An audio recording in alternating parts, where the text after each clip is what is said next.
Hello friends, मैं हूं धनंजय और आप लोग देख रहे हैं मेरा यूट्यूब चैनल डीप स्टडी।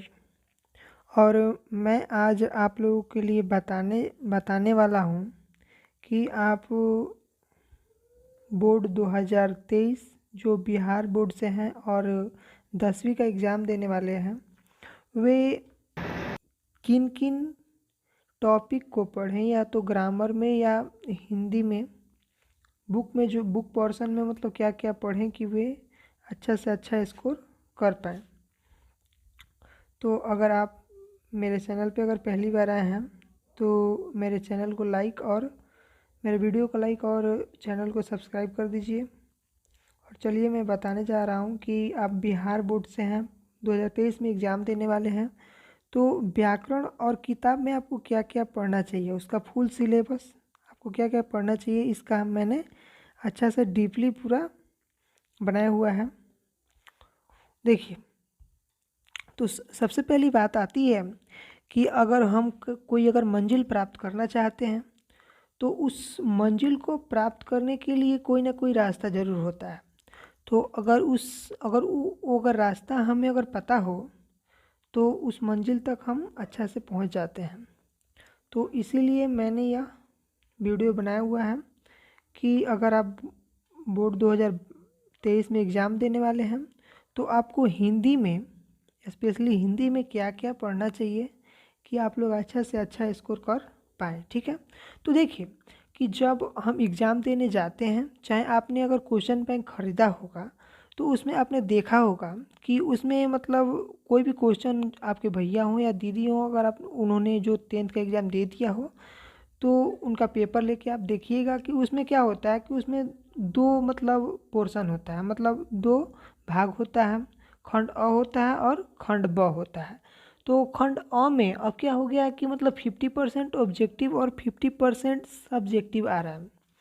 तो 50% ऑब्जेक्टिव में क्या होता है कि हमारा जो किताब है, हम लोग किताब पढ़ना है, एगो गोधुली पढ़ना है और एगो वर्णिका पढ़ना है। ठीक है, तो गोधुली, वर्णिका और उसके बाद हम लोग को पढ़ना है व्याकरण। तो देखिए, तो गोधुली में आपको क्या क्या मतलब वो कैसे पढ़ना चाहिए, ये तो मतलब मैं डीपली पूरा लेसन बाई लेसन वीडियो आपको दूंगा ही, वर्णिका का भी दूंगा और जो भी व्याकरण में टॉपिक है इसका भी वीडियो दूंगा। तो देखिए, खंड अ में जो ऑब्जेक्टिव का तैयारी है आपको कैसे करना है, तो देखिए जैसे मैंने 2021 का पेपर एनालिसिस किया तो उसमें मुझे पता चला कि जो गोधुली है, जो गद और पद को मिला करके 50 क्वेश्चन में से जो 28 क्वेश्चन जो है वो गोधुली से आए हुए हैं। ठीक है, और उसके बाद दूसरा नंबर जो बुक है वर्णिका है। तो वर्णिका में मैंने जब देखा तो वर्णिका में 7 क्वेश्चन आए हुए थे और उसके बाद जो उसके अलावा जो क्वेश्चन थे वो व्याकरण के थे।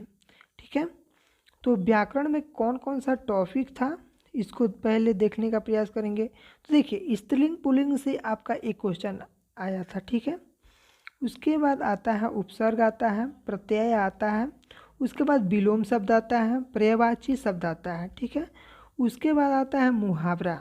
ठीक है, उसके बाद आता है संज्ञा, सर्वनाम, समास, संधि विच्छेद, तत्सम तद्भव और उच्चारण स्थान। मतलब जैसे क्या होता है कि जैसे म है तो म, तो म में जो उच्चारण स्थान कहाँ है, मतलब ओष्ठ से है कि टंग मतलब जीभ से है, तो यह होता है क्या, उच्चारण स्थान। मतलब मुख के किस पोर्शन से आपका आवाज़ ये आ रहा है, उस शब्द का उच्चारण निकल रहा है, उसको ही हम उच्चारण स्थान बोलते हैं और उससे भी क्वेश्चन आता है। ठीक है, और वचन से क्वेश्चन आता है। ठीक है, वर्ण से भी क्वेश्चन आता है, मतलब वर्ण, व्यंजन वर्ण, स्वर्ण वर्ण, इससे भी क्वेश्चन आता है। और कारक चिन्ह, कारक चिन्ह जैसे होता है,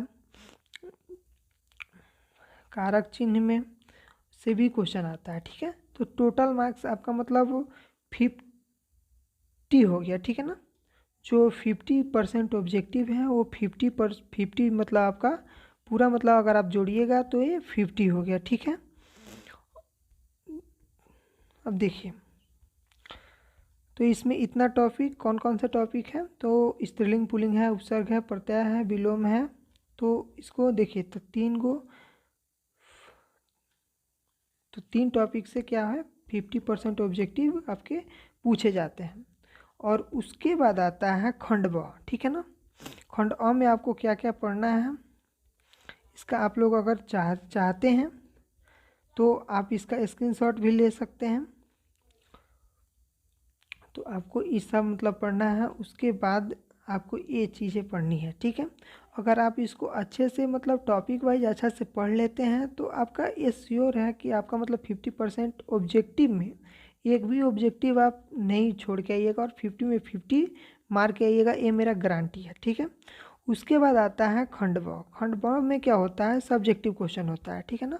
सब्जेक्टिव क्वेश्चन के अलावा आपका इसमें भी ग्रामर से भी होता है और किताब के पोर्शन से भी होता है, मतलब वर्णिका से भी क्वेश्चन आता है, गोधुली से भी क्वेश्चन आता है और उसके बाद व्याकरण से भी क्वेश्चन आता है।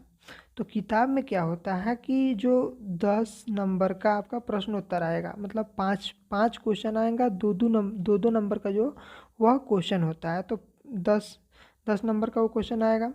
उसके बाद आता है दीर्घ उत्तरीय क्वेश्चन। दीर्घ उत्तरीय क्वेश्चन 2 होता है, ठीक है ना। 2 क्वेश्चन होता है और मतलब 2 में से आपको एक बनाना होता है, वो कितना नंबर का होता है, 5 नंबर का होता है, ठीक है। ये तो हो गया आपका किताब का, ठीक है। उसके बाद आता है व्याकरण, मतलब खंड ब में भी जो व्याकरण होता है उसमें पहला चीज़ आता है मतलब गद्यांश। गद्यांश जो आता है वो मतलब 2 गद्यांश होता है, उसमें आपको मतलब चाहते हैं तो दोनों का दोनों बनाना होता है। 4 गद्यांश होते हैं, मतलब 2 गद्यांश और फिर 2 गद्यांश। तो उस 2 गद्यांश में से आपको एक गद्यांश और फिर एक गद्यांश बनाना होता है, ठीक है। तो आपका जो व्याकरण पोर्शन है उसमें 20 नंबर का पहले गद्यांश आता है और उसके बाद आता है 10 नंबर का लेख आता है, ठीक है ना। 10 नंबर का मतलब 4 टॉपिक पे लेख, 4 से 5 टॉपिक पे लेख आता है और जिसमें से एक टॉपिक पे आपको लेख लिखना होता है, जिसके लिए आपको मतलब 10 नंबर दिए जाते हैं। मतलब अगर आप अच्छा से अगर लिखते हैं तो आपको 10 नंबर मिल जाएंगे, ठीक है। और उसके बाद आता है आवेदन पत्र, ठीक है। उसके बाद आवेदन पत्र आएगा और एक संवाद आएगा। अगर आप ट्रेन में मतलब सफ़र कर रहे हैं तो कैसे वार्तालाप करेंगे, इस पर मतलब संवाद आता है। तो आप इसमें भी मतलब ये जो आवेदन पत्र होता है ये 5 नंबर का होता है। तो पूरे आपका मार्क्स जो हो गया वो 50 मार्क्स हो गया। तो 50% ऑब्जेक्टिव प्लस में 50% सब्जेक्टिव, यानी 100 मार्क्स। अगर आप इन टॉपिक को अच्छे से कवर करते हैं तो आपके मतलब 90% प्लस आप गेन कर सकते हैं, ठीक है।